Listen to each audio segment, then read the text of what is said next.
आज मैं बच्चों आपको ईमानदार लकड़हारा की कहानी सुनाऊंगी। किसी गांव में एक लकड़हारा रहता था। वह था तो बहुत गरीब बच्चों, लेकिन ईमानदार बहुत था। एक दिन जंगल में लकड़ियां काटते समय उसकी कुल्हाड़ी नीचे बह रही नदी में गिर पड़ी। इस पर लकड़हारा बहुत दुखी हुआ। उसके पास तो कोई दूसरी कुल्हाड़ी भी नहीं थी। अब निराश होकर वह नदी के किनारे बैठकर रोने लगा। अब जल देवता को उस पर दया आ गई। उसने चांदी की कुल्हाड़ी दिखाते हुए लकड़हारे को कहा, रो मत लकड़हारे, मैं तुम्हारी कुल्हाड़ी पानी से निकाल कर लाया हूँ। लकड़हारे ने कहा, नहीं, ये मेरी कुल्हाड़ी नहीं है।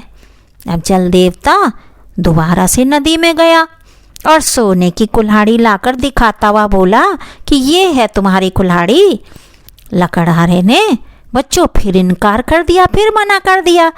इस बार जल देवता लोहे की वही कुल्हाड़ी निकाल कर लाया। उसे देखते ही लकड़हारे ने कहा, हाँ, यही है मेरी कुल्हाड़ी। उसकी ईमानदारी देखकर जल देवता बच्चों बहुत खुश हुआ और तीनों कुल्हाड़ियाँ उसे देकर नदी में चला गया। लकड़हारा भी खुशी खुशी घर लौट आया। इस कहानी से बच्चों क्या शिक्षा मिलती है कि हमें हमेशा अपनी बातों में, अपने व्यवहार में, अपने काम में, अपनी भावना में हमेशा ईमानदारी के रास्ते पर चलना चाहिए। हमेशा ईमानदारी का पालन हमें करना चाहिए। और मैं शीघ्र ही फिर एक और कहानी के साथ आपसे बच्चों मिलूंगी।